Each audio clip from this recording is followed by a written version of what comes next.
Well, if no one's gonna drink this, maybe I'll just... Ugh, that's terrible. That's...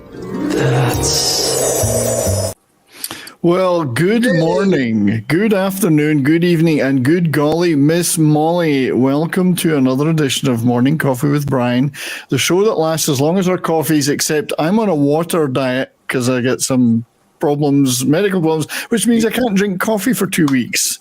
Ooh. Or drink alcohol. Oh, my God. Shit. So, yeah. See, just water take the consequences. Yeah, Drink indeed. Sorry, what is this one? That's a Deltic. Yeah, that's it. I'll tell you where it is. It's in Princess Street Gardens. That was my follow-up question for you. Do you know where it is? Because it's my hometown, Edinburgh. Nobody likes the smart arse. And there's a link to this because Chris Rea did an album called Deltics. So Deltics. That's it. Yes, okay, I got one. You show them, Brian. I've had this all my life. You should not have been allowed to answer that one, Granny. They should have been made to answer. I should have. We wouldn't have known it. No, it looks like a piece of tin. I should have left it to the panel. This one's for Wilko. Wilko, or if anyone on the four of you can say what this bird is. No. It's a pelican. That's a good shot from me, isn't it? Yeah. That's a Wilko shot. Yeah. I took that last week. It's a pelican, I guess. Yeah. I did say that one. No relevance. That's a Blue Stella J. A Stella's J. Yeah. Granny, you're totally right. I know it is. Yeah. And then this is Granny's breakfast. Oh, that's a lovely. Yeah, that was. That looks amazing. The day you arrived here. That was in Suffolk. I remember when I first got here, I wanted a big English breakfast. The thing was, though, being England, it was served on an ice-cold plate. And when I said the food was wonderful, but the plate was cold, she says, yeah, we get told that a lot. I do something about it. Why do you fix it? They don't fix it. Hey, so I have a question that's related to touring in the 70s and related to beer, because beer was obviously a major supplement to your... name this beer. Oh, Tennent's. Well played, Wilko. Tennent's Lager. I've checked them all. Scottish. That's a Scottish lager. Yeah. Tennent's Lager used to have these cans with the girls on them. I don't think they can do that now. Shocking exploitation. I have actually done one of them. Yeah. I would imagine you've met a few. I've done the festival tea in the park. Oh yeah, I've been at a few of those. So the Vegemite. Vegemite's Australian. It is. It was HP sauce that was on the screen before the breakfast. But yeah, tea in the park. I've been to a bunch of those. What ones did you do? I mean, I can't remember. I was drinking that Tennent's. I can't remember anything about it. I just know it was there. But those cans are now collector's items because they can't make them anymore because of sexism, misogyny. They belong in the misogyny museum. I once drank 4 pints of Tennent's Extra. I woke up the next day, the blood vessels in one of my eyes had all burst because of the pressure. Yeah. You know, and I went to the doctor and he said, have you been drinking? And I said, I had 4 pints of Tennent's Extra last night. He said, that's what's caused it. Yeah. So Malcolm had 3 that night. So I only had 3 the next night. So what were some of the worst experiences any of you had with that kind of thing? That's one of them. I mean, in terms of having to get up and work the next day and then overdoing it. Well, I think for me, a lot of times I wake up and just look around and go, where am I? Often. What city am I in? Who's that next continent am I in? Who's that? It's me. And where am I going today? And am I on tour? Total blackouts, yeah. And I used to just go back to sleep for a minute. Yeah, where am I? But I mean, you would have to get up and get going. And I mean, we've all done it. I mean, in our order. My first gig ever. My first ever gig. Mal took me down to join this band just to hang out, and we sit in this little dressing room, and they brought in a couple of boxes of potato chips, crisps, and some beer. And they said, help yourself, it's in our contract. I didn't believe them, but in the end, I was putting it away. I caused trouble the first night. They had to call security to get the band safely to the van. I was an instant convert. So I had started right into Free it. beer. That was my first ever gig. I had a drinking problem. Yeah, I got over it, man. free beer is fatal. Free booze is fatal in any job. Yeah. I used to work in the drinks industry. When you're young and all that, you dive straight into all that We've stuff. all learned a better side of life now. Was there a lot of sponsorship of gigs in the early 70s by corporations like beer companies? Linda Ronstadt, Tecate. We Right. done. And I after done. 2 gigs, we're going, get rid of Tecate. But we could, I done. What's Ducati? Tecate's a Mexican Tequila. beer. Oh, right. Beer, rather. Yeah. Ducati, yeah. I done a Genesis tour, and we were sponsored by Michelob.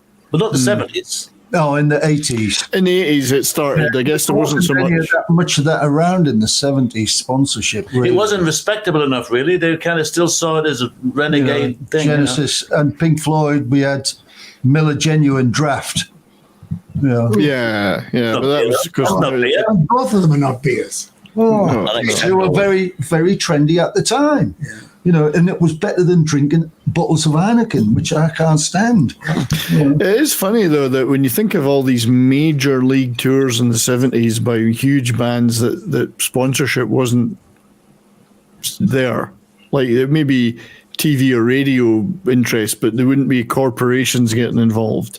I guess even for major bands like Pink Floyd or Genesis or Led Zeppelin in the 70s, it wasn't. No, Very little. No. very little. And that didn't come in until the 80s. Page and Plant, we were sponsored by Miller Genuine Draft again. Yeah, well, I think also there was, there's a hint of like it not being cool to be sponsored by, That too. Back in the 70s, especially, it was a very original art form, rock music, and they didn't really want to be sort of like associated with toothpaste. Yeah, you're right, shit, actually. Yeah, they wanted to be the rebels. Their bands and crew. Yeah, we like. But by the time it got to the 80s, everyone's like, well, yeah, they're going to give us $1 million. Give me right? the money. Yeah. Well, I guess Neil Young did that famous song "This Note's for You," which was like Budweiser. spoofing all that. This note's for you. Yeah, this must be you, yeah. That's better. Yeah, and then of course he ends up getting sponsored by corporations later anyway. So Yeah. He's a railway buff. Did you know that, Brian? yeah, he's into the toy trains. What's the name of the company? They make the little models. Lionel. He's a huge Lionel guy. Yeah. Put these guys to sleep here, Brian. My glass eye is gone to sleep. There's a rock and roll element there. What's his name? I guess you know. Rod Stewart has a big set. Rod Stewart's a big train buff. Model, yeah.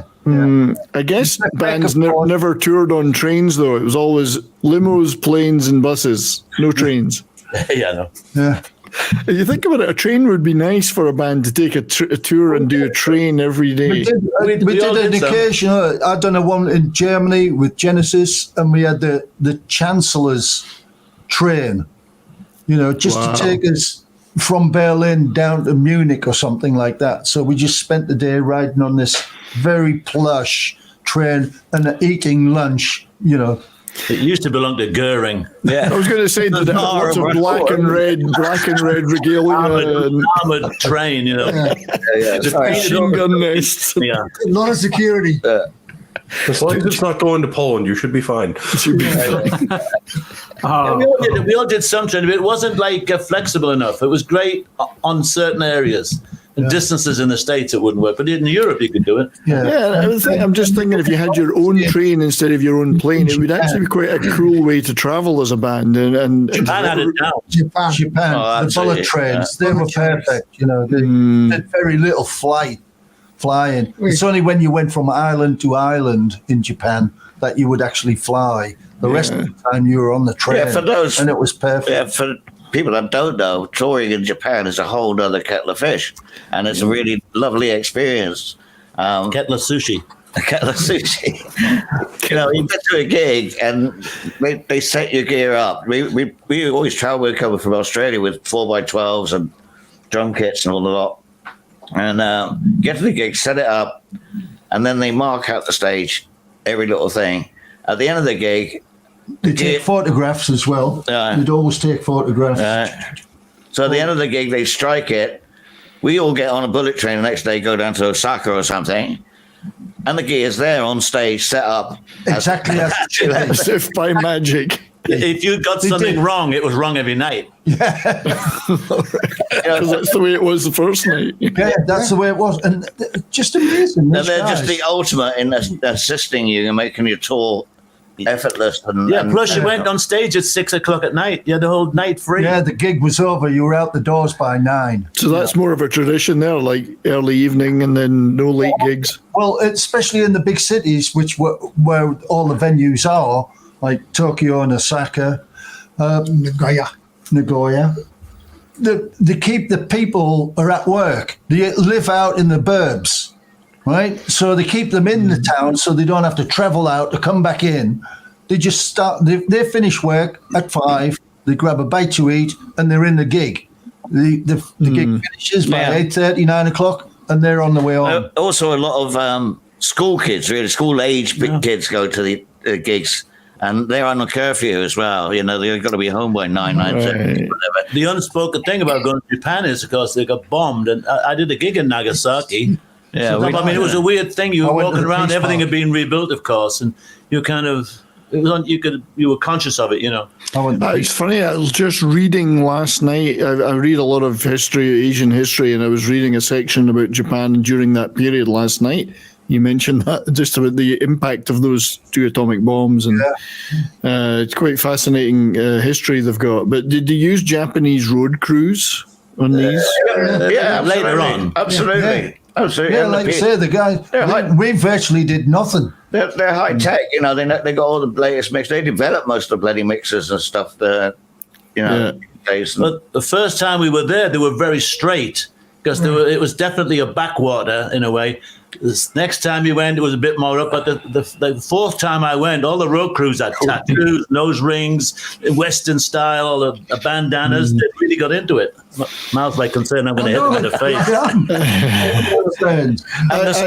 The sweet little audience, the young audience that we had, we were basically playing it to teenagers. I'm Italian.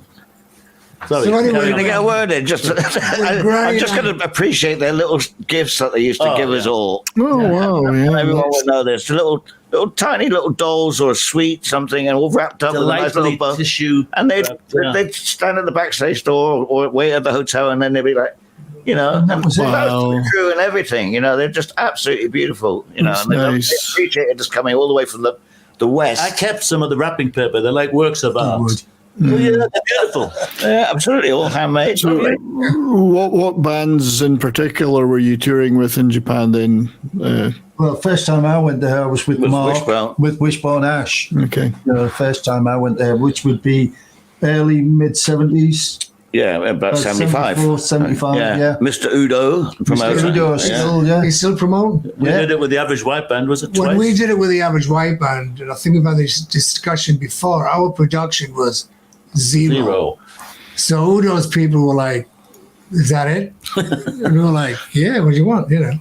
And the end of the stage was like, these little cabinets was like Spinal Tap, you know. So they went out and went, what do you promote and cut the cake? And we were like, well, what do you want us to do? You know, this is it. So the next gig, they'd actually went out and did a 50 by 50 backdrop of Cut the Cake. Wow. The next day. Yeah. And it was like, we went to the next gig, we're like, wow. We take that, you know.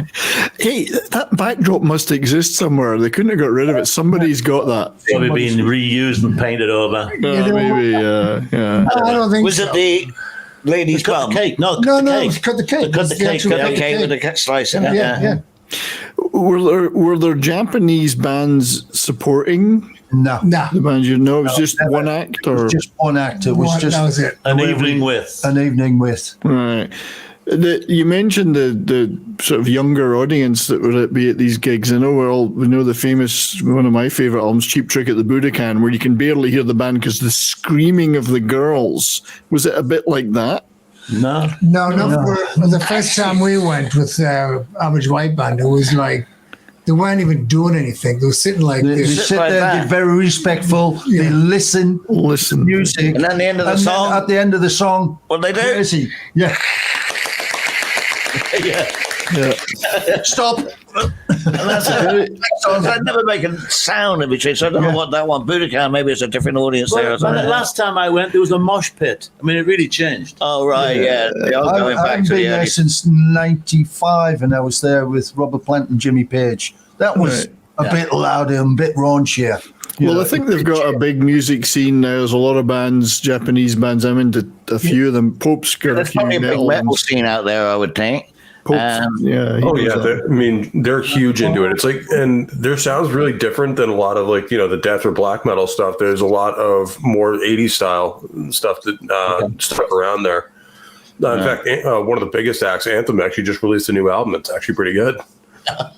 good. Yeah, so they've got a very strong scene now. Metal. Yeah, but the teeny bop thing is now J-pop, right? And it's Yeah, just it's like all like it's just like J-pop little boy Yeah, band. Japan and Korea have a really strong pop music scene, but they're also K-pop, huge into yeah. the metal scene. Like it's like the 80s never ended.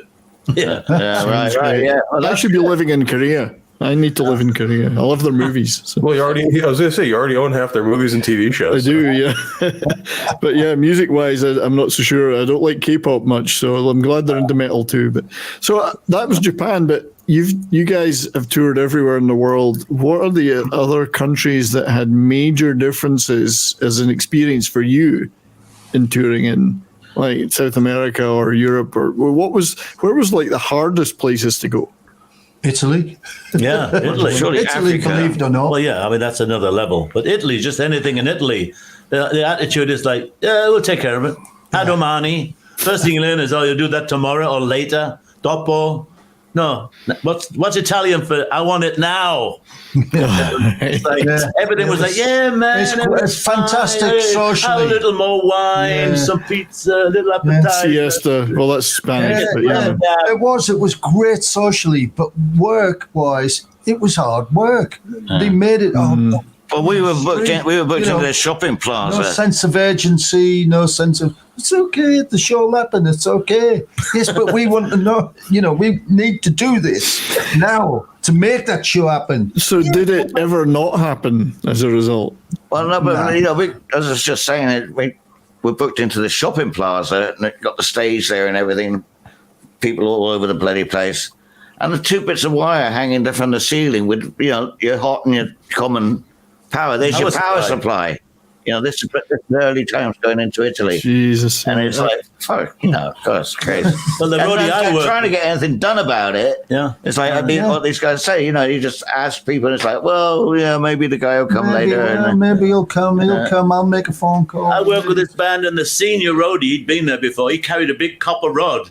And I go, what are you doing with that, Roger? He goes, oh, you can't rely on the bloody earth here, the ground. And he's hammering in his own copper rod, attached it to a drain pipe. It's life or death. Yeah, you have to. Yeah. Nobody I heard felt that one.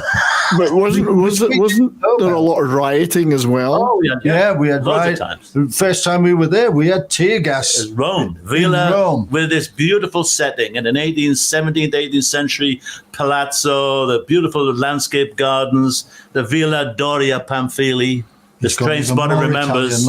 We did this beautiful show. There was that Van de Graaff generator and some Italian bands. It was wonderful. The show ended, and all you could hear was this. You could hear the tanks coming, the water cannons. They were literally an armored water Swept cannon, the people. and they just turned them on just to clear this park, this plaza. we were just. I just wanted to thank the chat who are all. I know I can see you guys. I know you're talking about a lot of stuff and asking questions. Our great friend Courtney, who is a musician herself and has played in a number of bands. Did you any of you guys tour with punk bands? I know Wilko did Killing Joke and Yeah. Well, I did Killing Joke and The Replacements. Was that punk? Didn't you Was do it that my band band? making I don't plans for know. I Nigel? don't know. What was it called? I did the I saw you in Stranglers. New York. so the Stranglers in the 70s. No, in the 80s. Curiosity Killed the Cat. I'd already moved to the States by then. I missed it. Without what they call them. I wouldn't say Curiosity Killed the Cat was a punk band though. No. Molly Duncan was the sax player from the Average White Band in that band, right? Yeah, but he went. No. That I didn't know. But yeah, the Stranglers, Killing Joke, I know you, Wilko, you'd mentioned when we spoke before. Replacements are kind of like an alternative band. I wouldn't call them punk, but they've got punkish attitude, I would think. Oh, I totally. think by then we'd all kind of, three of us pretty much were based in the States, mid-70s. Now, I completely missed the punk scene. I had no contact with it at all. Yeah, but thanks for answering that though. And Courtney, I know you're asking a lot of questions. I'm sorry, I'm not getting to them all. Right. It's a little bit of variety though. But I guess you're more focused, you guys, on the classic rock. Over your careers, it was more classic rock, prog rock stuff. But you kind of stick to the music you grow up with, don't you? Really, and I think that's the same with the fans. The mix. That we were mixing in, the social mix. We went from this band to that band because we were doing a similar circuit to them. Yeah, a lot of the industry all know each other and stuff like that. Wilko branched out. I mean, he's got stories about his ice capade shows, and I know Nutcracker and phone call. Yeah, It was the phone call. It was all word to mouth.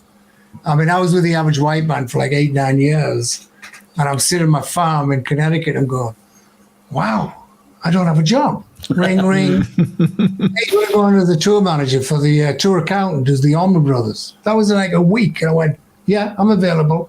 Yeah. So that's how I got my shit. It was just because that manager knew that manager, or that guy knew that guy, so they'd ring you up or just recommend you, and that was it. Never actually done an interview for a job. Right. You just get a phone call and say, "Are you available?" Yes, I am. The tour accountant thing that you mentioned, Wilko. Would that be something that would even happen today? Because they would be, you're going to be a CPA. You've got to be a CPA. No. I mean, tour accountant depends on the level of the band. How much money. If you're talking stadium stuff, man, you've got to. Yeah, it's all done from head office, most of it, and advanced money shiftings, and it's all online. By the end of the show, it's all online and sent to the accountants. It's already disseminated. Where in the 70s and 80s there was a lot of cash, merchandise. There was a lot of cash going in the merchandise. So that's where it came from in the early days. That's where the cash is. But even that's going over the cars as well. Yeah. So there wouldn't be so much merchandise in the good old days in the early 70s, though, was it? You get promotional. Very little. It'd be promotional. All of these are promotional shirts. Well, tell us about those shirts then. Just let us see a few of them. From stage right there, we've got a Genesis from 1982. Yeah. And on the back of it, you can see we've got Old Roadies Never Die. They just all end up at the marquee in Paynton. And that's from September 1982. Wow. This Average White one is from a tour in 1976 in England. Wow. And on the end here, we've got Wishbone Ash, 1976, 1977. Yeah. I'm disappointed that because we spoke yesterday that Mal's shorts are not up there right now. There's too many screaming women showing up. We had to take them down. And the reason I say that is because this famous picture, of course, Mal and Granny are trying to outdo each other with the shorts. When you got it, you got it. Yeah, that's right. When you got it, flaunt it. It pays to advertise. That's a great picture. It is. The thing is, you can be sued for false advertising, though. He's funny. No such thing. It's all real. Is that all? I'm thinking of the Spinal Tap scene where he's trying to go through in the airport. He's trying to go through the metal detector, and it keeps going off because he's got the foil wrapped around the cucumber in his trousers. Eric Smalls. Me and Mal didn't need that.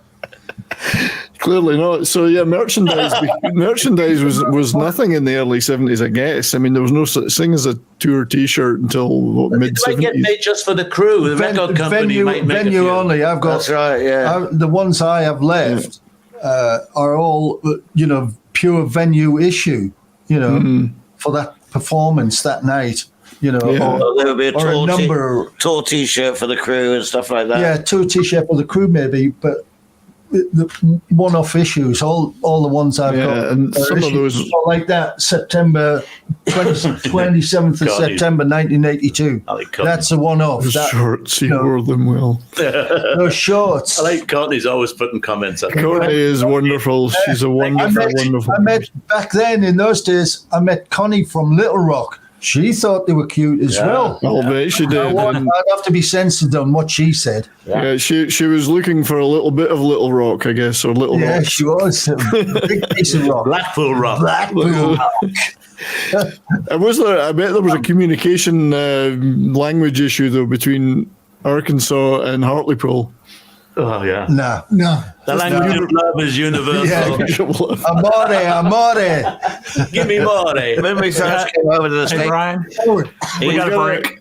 Yeah, we're gonna go to break, so we'll see you all after the break. Don't go away. It's amazing. Why are you all looking at your watch? love your accent. That's what they always used to say. Hi guys, this is Gary from Pop Culture Minefield here on KGRA, and we're leaving for our first break.